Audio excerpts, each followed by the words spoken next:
அப்போஸ்தலனாகிய பவுல் ரோமாபுரியாருக்கு எழுதின நிருபம் அதிகாரம் 6. ஆகையால் என்ன சொல்லுவோம்? கிருபை பெருகும்படிக்கு பாவத்திலே நிலை நிற்கலாம் என்று சொல்வோமா? கூடாதே. பாவத்துக்கு மரித்த நாம் இனி அதிலே எப்படி பிழைப்போம்?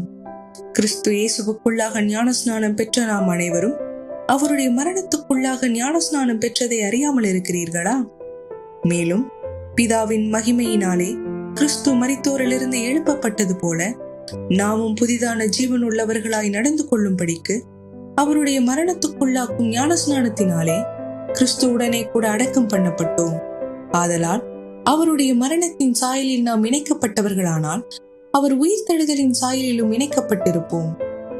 நாம் இனி பாவத்துக்கு ஊழியம் செய்யாதபடிக்கு பாவ சரீரம் ஒளிந்து போகும் பொருட்டாக நம்முடைய பழைய மனுஷன் அவரோடே கூட சிலுவையில் அறையப்பட்டது என்று அறிந்திருக்கிறோம். மரித்தவன் பாவத்துக்கு நீங்கி விடுதலையாக்கப்பட்டிருக்கிறானே. ஆகையால் கிறிஸ்துவுடனே கூட நாம் மரித்தோமானால் அவருடனே கூட பிழைத்தும் இருப்போம் என்று நம்புகிறோம். மரித்தோரிலிருந்து எழுந்த கிறிஸ்து இனி மரிப்பது இல்லை என்று அறிந்திருக்கிறோம். மரணம் இனி அவரை ஆண்டு கொள்வதில்லை. அவர் மரித்தது பாவத்துக்கென்று ஒரே தரம் மரித்தார். அவர் பிழைத்திருக்கிறது தேவனுக்கென்று பிழைத்திருக்கிறார். அப்படியே நீங்களும் உங்களை பாவத்திற்கு மரித்தவர்களாகவும் நம்முடைய கர்த்தராகிய இயேசு கிறிஸ்துவுக்குள் தேவனுக்கென்று பிழைத்திருக்கின்றவர்களாகவும் எண்ணிக்கொள்ளுங்கள். ஆகையால் நீங்கள் சரீர இச்சைகளின்படி பாவத்துக்கு கீழ்ப்படியத்தக்கதாக சாவுக்கு ஏதுவான உங்கள் சரீரத்தில் பாவம் ஆளாதிருப்பதாக. நீங்கள் உங்கள் அவயங்களை அநீதியின் ஆயுதங்களாக பாவத்துக்கு ஒப்புக்கொடாமல் உங்களை மரித்தோரிலிருந்து பிழைத்திருக்கிறவர்களாக தேவனுக்கு ஒப்புக் கொடுத்து உங்கள் அவயங்களை நீதிக்குரிய ஆயுதங்களாக தேவனுக்கு ஒப்புக் கொடுங்கள். நீங்கள் நியாய பிரமாணத்திற்கு கீழ்ப்பட்டிராமல் கிருபைக்கு கீழ்ப்பட்டிருக்கிறபடியால் பாவம் உங்களை மேற்கொள்ள மாட்டாது. இதனால் என்ன? நாம் நியாய பிரமாணத்திற்கு கீழ்ப்பட்டிராமல் கிருபைக்கு கீழ்ப்பட்டிருக்கிறபடியால் பாவம் செய்யலாமா? கூடாதே. மரணத்திற்கு ஏதுவான பாவத்திற்கானாலும் நீதிக்கு ஏதுவான கீழ்ப்படிதலுக்கானாலும் எதற்கு கீழ்ப்படியும்படி உங்களை அடிமைகளாக ஒப்புக் கொடுக்கிறீர்களோ அதற்கே கீழ்ப்படுகிற அடிமைகளாய் இருக்கிறீர்கள் என்று அறியீர்களா? முன்னே நீங்கள் பாவத்துக்கு அடிமைகளாயிருந்தும் இப்பொழுது உங்களுக்கு ஒப்புவிக்கப்பட்ட உபதேச சட்டத்திற்கு நீங்கள் மனப்பூர்வமாய் கீழ்ப்படிந்ததினாலே தேவனுக்கு ஸ்தோத்திரம். பாவத்தினின்று நீங்கள் விடுதலையாக்கப்பட்டு நீதிக்கு அடிமைகளானீர்கள். உங்கள் மாம்ச பலவீனத்தின் நிமித்தம் மனுஷர் பேசுகிற பிரகாரமாய் பேசுகிறேன். அக்கிரமத்தை நடப்பிக்கும்படி முன்னே நீங்கள் உங்கள் அவயங்களை அசுத்தத்திற்கும் அக்கிரமத்திற்கும் அடிமைகளாக ஒப்புக் கொடுத்தது போல இப்பொழுது பரிசுத்தமானதை நடப்பிக்கும்படி உங்கள் அவயங்களை நீதிக்கு அடிமைகளாக ஒப்புக் கொடுங்கள். பாவத்துக்கு நீங்கள் அடிமைகளாயிருந்த காலத்தில் நீதிக்கு நீங்கினவர்களாயிருந்தீர்கள். இப்பொழுது உங்களுக்கு வெட்கமாக தோன்றுகிற காரியங்களினாலே அக்காலத்தில் உங்களுக்கு என்ன பலன் கிடைத்தது? அவைகளின் முடிவு மரணமே. இப்பொழுது நீங்கள் பாவத்தினின்று விடுதலையாக்கப்பட்டு தேவனுக்கு அடிமைகளானதினால் பரிசுத்தமாக்குதல் உங்களுக்கு கிடைக்கும் பலன். முடிவோ நித்திய ஜீவன். பாவத்தின் சம்பளம் மரணம். தேவனுடைய கிருபை வரமோ நம்முடைய கர்த்தராகிய இயேசு கிறிஸ்துவினால் உண்டான நித்திய ஜீவன். அப்போஸ்தலனாகிய பவுல் ரோமாபுரியாருக்கு எழுதின நிருபம் அதிகாரம் 7. நியாய பிரமாணத்தை அறிந்திருக்கிறவர்களுடனே பேசுகிறேன். சகோதரரே, ஒரு மனுஷன் உயிரோடு இருக்கும் அளவும் நியாய பிரமாணம் அவனை ஆளுகிறது என்று அறியாமல் இருக்கிறீர்களா? அது எப்படி என்றால், புருஷனை உடைய ஸ்திரீ தன் புருஷன் உயிரோடு இருக்கும் அளவும் நியாய பிரமாணத்தின்படியே அவனுடைய நிபந்தனைக்கு உட்பட்டிருக்கிறாள். புருஷன் மரித்த பின்பு புருஷனை பற்றிய பிரமாணத்தினின்று விடுதலையாயிருக்கிறாள். ஆகையால் புருஷன் உயிரோடு இருக்கையில் அவள் வேறொரு புருஷனை விவாகம் பண்ணினால் விபச்சாரி எனப்படுவாள். புருஷன் மரித்த பின்பு அவள் அந்த பிரமாணத்தினின்று விடுதலையானபடியால் வேறொரு புருஷனை விவாகம் பண்ணினாலும் விபச்சாரி அல்ல. அப்படி போல என் சகோதரரே, நீங்கள் மரித்தோரில் இருந்து எழுந்த கிறிஸ்து என்னும் வேறு ஒருவருடையவர்களாகி தேவனுக்கென்று கனி கொடுக்கும்படி கிறிஸ்துவின் சரீரத்தினாலே நியாய பிரமாணத்திற்கு மரித்தவர்கள் ஆனீர்கள். நாம் மாம்சத்திற்கு உட்பட்டிருந்த காலத்தில் நியாய பிரமாணத்தினாலே தோன்றிய பாவ இச்சைகள் மரணத்துக்கு ஏதுவான கனிகளை கொடுக்கத்தக்கதாக நம்முடைய அவயங்களிலே பலன் செய்தது. இப்பொழுதோ நாம் பழமையான எழுத்தின்படி அல்ல, புதுமையான ஆவியின்படி ஊழியம் செய்யத்தக்கதாக நம்மை கட்டியிருந்த நியாயப்பிரமாணத்துக்கு நாம் மரித்தவர்களாகி அதனின்று விடுதலையாக்கப்பட்டிருக்கிறோம். ஆகையால் என்ன சொல்லுவோம்? நியாயப்பிரமாணம் பாவமோ? அல்லவே. பாவம் இன்னது என்று நியாயப்பிரமாணத்தினால் நான் அறிந்தேனே அன்றி மற்றபடி அறியவில்லை. இச்சையாதிருப்பாயாக என்று நியாயப்பிரமாணம் சொல்லாதிருந்தால் இச்சை பாவம் என்று நான் அறியாமல் இருப்பேனே. பாவமானது கற்பனையினாலே சமயம் பெற்று சகலவித இச்சைகளையும் என்னில் நடப்பித்தது. நியாயப்பிரமாணம் இல்லாவிட்டால் பாவம் செத்ததாயிருக்குமே. முன்னே நியாயப்பிரமாணம் இல்லாதவனாயிருந்த போது நான் ஜீவன் உள்ளவனாயிருந்தேன். கற்பனை வந்த போது பாவம் உயிர் கொண்டது, நான் மரித்தவனானேன். இப்படி இருக்க ஜீவனுக்கு ஏதுவான கற்பனையே எனக்கு மரணத்துக்கு ஏதுவாக இருக்க கண்டேன். பாவமானது கற்பனையினாலே சமயம் பெற்று என்னை வஞ்சித்து அதனாலே என்னை கொன்றது. ஆகையால் நியாயப்பிரமாணம் பரிசுத்தம் உள்ளதுதான். கற்பனையும் பரிசுத்தமாயும் நீதியாயும் நன்மையாயும் இருக்கிறது. இப்படி இருக்க நன்மையானது எனக்கு மரணமாயிற்று? அப்படி அல்ல, பாவமே எனக்கு மரணமாயிற்று. பாவம் கற்பனையினாலே மிகுந்த பாவம் உள்ளதாகும் படிக்கும் அது நன்மையானதை கொண்டு எனக்கு மரணத்தை உண்டாக்கினதினாலே பாவமாகவே விளங்கும் படிக்கும் அப்படியாயிற்று. மேலும் நமக்கு தெரிந்திருக்கிறபடி நியாயப்பிரமாணம் ஆவிக்குரியதா இருக்கிறது. நானோ பாவத்துக்கு கீழாக விற்கப்பட்டு மாம்சத்திற்குரியவனாய் இருக்கிறேன். எப்படியெனில் நான் செய்கிறது எனக்கே சம்மதி இல்லை. நான் விரும்புகிறதை செய்யாமல் நான் வெறுக்கிறதையே செய்கிறேன். இப்படி நான் விரும்பாததை செய்கிறவனாயிருக்க நியாயப்பிரமாணம் நல்லதென்று ஒத்துக்கொள்கிறேனே. ஆதலால் நான் அல்ல, எனக்குள் வாசமாயிருக்கிற பாவமே அப்படி செய்கிறது. அது எப்படி எனில், என்னிடத்தில், அதாவது என் மாம்சத்தில் நன்மை வாசமாய் இருக்கிறதில்லை என்று நான் அறிந்திருக்கிறேன். நன்மை செய்ய வேண்டும் என்கின்ற விருப்பம் என்னிடத்தில் இருக்கிறது, நன்மை செய்வதோ என்னிடத்தில் இல்லை. ஆதலால் நான் விரும்புகிற நன்மையை செய்யாமல் விரும்பாத தீமையை செய்கிறேன். அந்தபடி நான் விரும்பாததை நான் செய்தால் நான் அல்ல, எனக்குள்ளே வாசமாயிருக்கிற பாவமே அப்படி செய்கிறது. ஆனபடியால் நன்மை செய்ய விரும்புகிற என்னிடத்தில் தீமை உண்டு என்கின்ற ஒரு பிரமாணத்தை காண்கிறேன். உள்ளான மனுஷனுக்கு ஏற்றபடி தேவனுடைய நியாய பிரமாணத்தின் மேல் பிரியமாய் இருக்கிறேன்.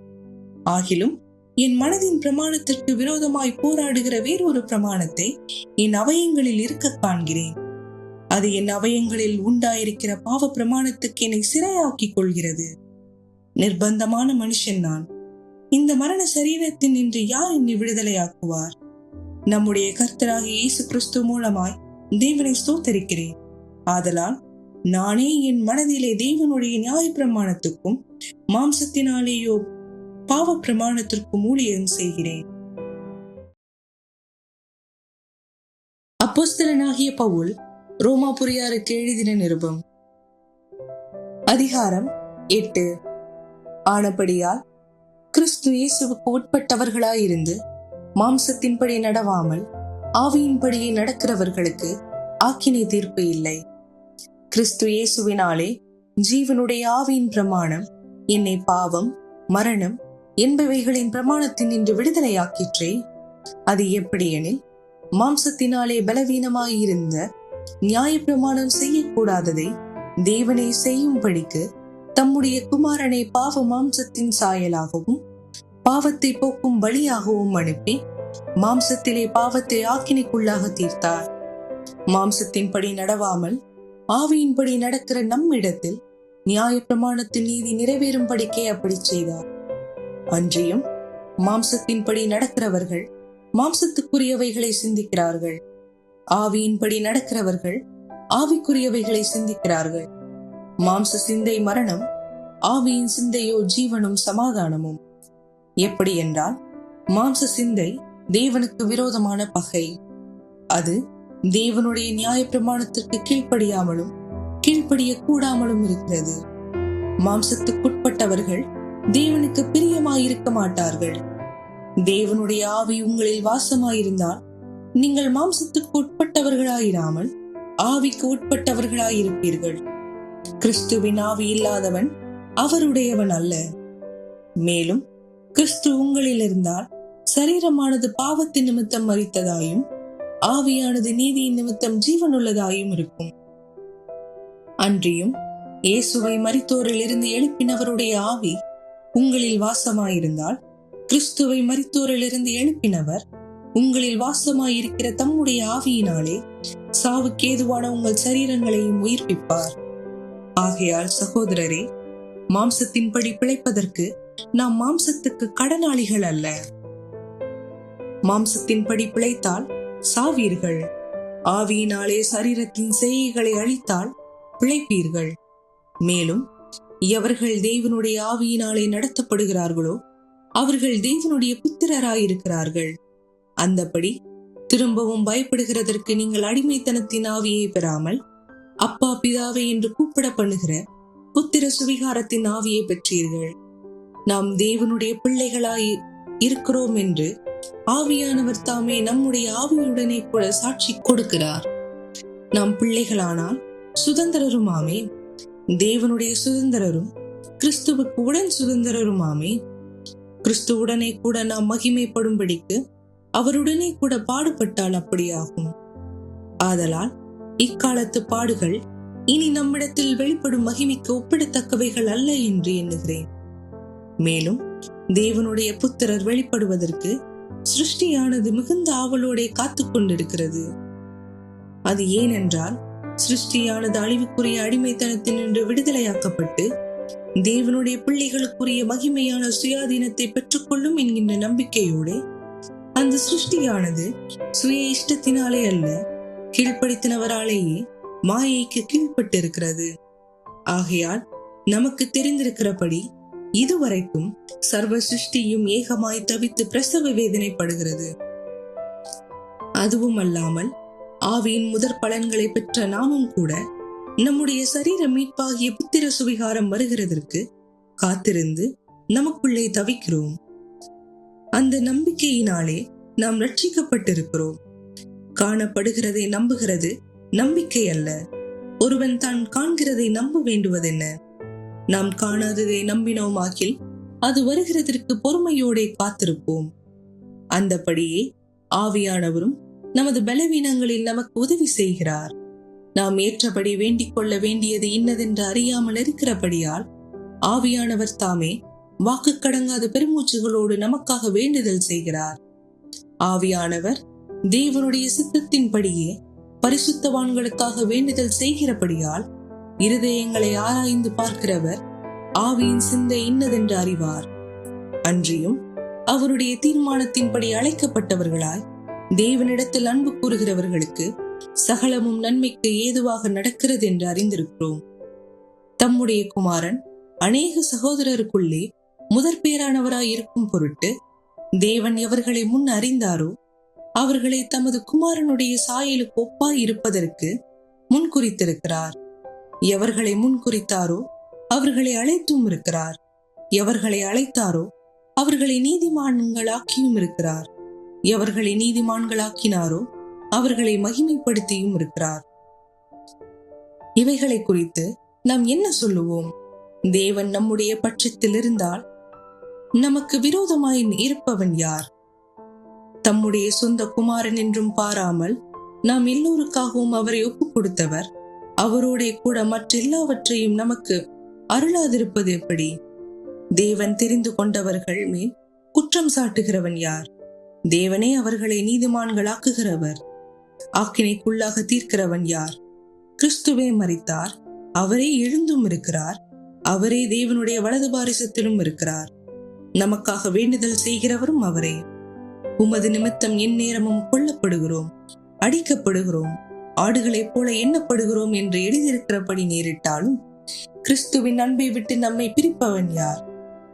உபத்திரவமோ, வியாகுலமோ, துன்பமோ, பசியோ, நிர்வாணமோ, நாசமோசமோ, பட்டயமோ, இவைகள் எல்லாவற்றிலேயும் நாம் நம்மில் அன்பு கூறுகிறவராலே முற்றும் ஜெயம் கொள்ளுகிறவர்களாய் இருக்கிறோமே. மரணமானாலும் ஜீவனானாலும் தேவதூதர்களானாலும் அதிகாரங்களானாலும் வல்லமைகளானாலும் நிகழ்காரியங்களானாலும் வரும் காரியங்களானாலும் உயர்வானாலும் தாழ்வானாலும் வேறெந்த சிருஷ்டியானாலும் நம்முடைய கர்த்தராகிய இயேசு கிறிஸ்துவின் உள்ள தேவனுடைய அன்பை விட்டு நம்மை பிரிக்க மாட்டாது என்று நிச்சயித்திருக்கிறேன். அப்போஸ்தலனாகிய பவுல் ரோமாபுரியாருக்கு எழுதின நிருபம் அதிகாரம் 9. எனக்கு மிகுந்த துக்கமும் இடைவிடாத மனவேதனையும் உண்டாயிருக்கிறது.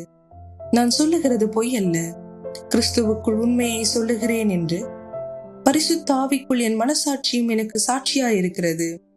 மாம்சத்தின்படி என் இனத்தாராகிய என் சகோதரருக்கு பதிலாக நானே கிறிஸ்துவை விட்டு சபிக்கப்பட்டவனாக வேண்டும் என்று விரும்புவேனே. அவர்கள் இஸ்ரவேலரே.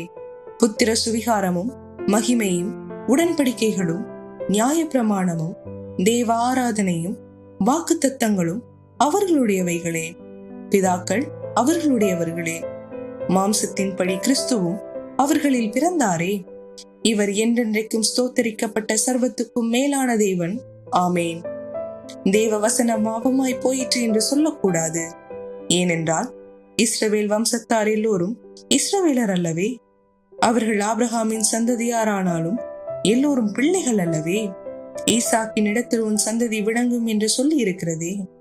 அது எப்படி என்றால், மாம்சத்தின்படி பிள்ளைகளானவர்கள் தேவனுடைய பிள்ளைகள் அல்ல, வாக்குத்தத்தின்படி பிள்ளைகளானவர்களே அந்த சந்ததி என்று எண்ணப்படுகிறார்கள். அந்த வாக்குத்தத்தமான வார்த்தையாவது, குறித்த காலத்திலே வருவேன், அப்பொழுது சாராள் ஒரு குமாரனை பெறுவாள் என்பதே. இதுவும் அல்லாமல் நம்முடைய பிதாவாகிய ஈசாக்கு என்னும் ஒருவனாலே ரெபேக்காள் கர்ப்பவதியான போது பிள்ளைகள் இன்னும் பிறவாமலும் நல்வினை தீவினை ஒன்றும் செய்யாமலும் இருக்கையில் தேவனுடைய தெரிந்து கொள்ளுதலின்படி இருக்கிற அவருடைய தீர்மானம் கிரியைகளினாலே நிலை நிற்காமல் அழைக்கிறவராலே நிலை நிற்கும் படிக்கு மூத்தவன் இளையவனுக்கு ஊழியம் செய்வான் என்று அவளுடனே சொல்லப்பட்டது. அப்படியே யாக்கோபை சிநேகித்து ஏசாவை வெறுத்தேன் என்றும் எழுதியிருக்கிறது. ஆகையால் நாம் என்ன சொல்லுவோம்? தேவனிடத்தில் அநீதி உண்டென்று சொல்லலாமா? சொல்லக்கூடாதே. அவர் மோசேயை நோக்கி, எவன் மேல் இரக்கமாயிருக்க சித்தமாயிருப்பேனோ அவன் மேல் இரக்கமாயிருப்பேன், எவன் மேல் உருக்கமாயிருக்க சித்தமாயிருப்பேனோ அவன் மேல் உருக்கமாயிருப்பேன் என்றார். ஆகையால் விரும்புகிறவனாலும் அல்ல, ஓடுகிறவனாலும் அல்ல, இறங்குகிற தேவனாலேயாம். மேலும் என்னுடைய வல்லமையை உன்னிடத்தில் காண்பிக்கும்படியாகவும் என்னுடைய நாமம் பூமியில் எங்கும் பிரஸ்தாபமாகும்படியாகவும் உன்னை நிலைநிறுத்தினேன் என்று பார்வோனுடனே சொன்னதாக வேதத்தில் சொல்லி இருக்கிறது. ஆதலால் எவன் மேல் இரக்கமாயிருக்க சித்தமாயிருக்கிறாரோ அவன் மேல் இரக்கமாயிருக்கிறார், எவனை கடினப்படுத்த சித்தமாயிருக்கிறாரோ அவனை கடினப்படுத்துகிறார். இப்படியானால் அவர் இன்னும் ஏன் குற்றம் பிடிக்கிறார்? அவர் சித்தத்துக்கு எதிர்த்து நிற்பவன் யார் என்று என்னுடனே சொல்லுவாய். அப்படியானால் மனுஷனே, தேவனோடு எதிர்த்து தர்க்கிக்கிற நீ யார்? உருவாக்கப்பட்ட வஸ்து உருவாக்கினவனை நோக்கி, நீ என்னை ஏன் இப்படி உண்டாக்கினாய் என்று சொல்லலாமா? மிதியிட்ட ஒரே களிமண்ணிலானே குயவன் ஒரு பாத்திரத்தை கனமான காரியத்துக்கும் ஒரு பாத்திரத்தை கனவீனமான காரியத்துக்கும் பண்ணுகிறதற்கு மண்ணின் மேல் அவனுக்கு அதிகாரம் இல்லையா? தேவன் தமது கோபத்தை காண்பிக்கவும் தமது வல்லமையை தெரிவிக்கவும் தாம் மகிமைக்காக எத்தனமாக்கின கிருபா பாத்திரங்கள் மேல் தம்முடைய மகிமையின் ஐஸ்வர்யத்தை தெரியப்படுத்தவும் சித்தமாய் அழிவுக்கு எத்தனமாக்கப்பட்ட கோபாக்கினை பாத்திரங்கள் மேல் மிகவும் நீடிய சாந்தத்தோட பொறுமையாயிருந்தாரானால் உனக்கென்ன? அவர் யூதரிலிருந்து மாத்திரமல்ல புறஜாதியிலும் இருந்து நம்மை அழைத்திருக்கிறாரே. அந்தபடி எனக்கு ஜனங்கள் அல்லாதவர்களை என்னுடைய ஜனங்கள் என்றும் சிநேகிக்கப்படாதிருந்தவளை சிநேகிக்கப்பட்டவள் என்றும் சொல்லி அழைப்பேன். நீங்கள் என்னுடைய ஜனங்கள் அல்ல என்று அவர்களுக்கு சொல்லப்பட்ட இடத்திலே அவர்கள் ஜீவனுள்ள தேவனுடைய பிள்ளைகள் எனப்படுவார்கள் என்று ஓசியாவின் தீர்க்க தரிசனத்தில் சொல்லி இருக்கிறது. அல்லாமலும் இஸ்ரவேல் புத்திரருடைய இலக்கம் சமுத்திரத்தின் மடலத்தினையாயிருந்தாலும் மீதியாயிருப்பவர்கள் மாத்திரம் ரட்சிக்கப்படுவார்கள் என்றும் அவர் நீதியோடே சீக்கிரமாய் தம்முடைய காரியத்தை நிறைவேற்றுவார். கர்த்தர் பூமியிலே சீக்கிரமாகவே காரியத்தை நிறைவேற்றி முடிப்பார் என்றும் ஏசாயா இஸ்ரவேலரை குறித்து சொல்லி இருக்கிறான்.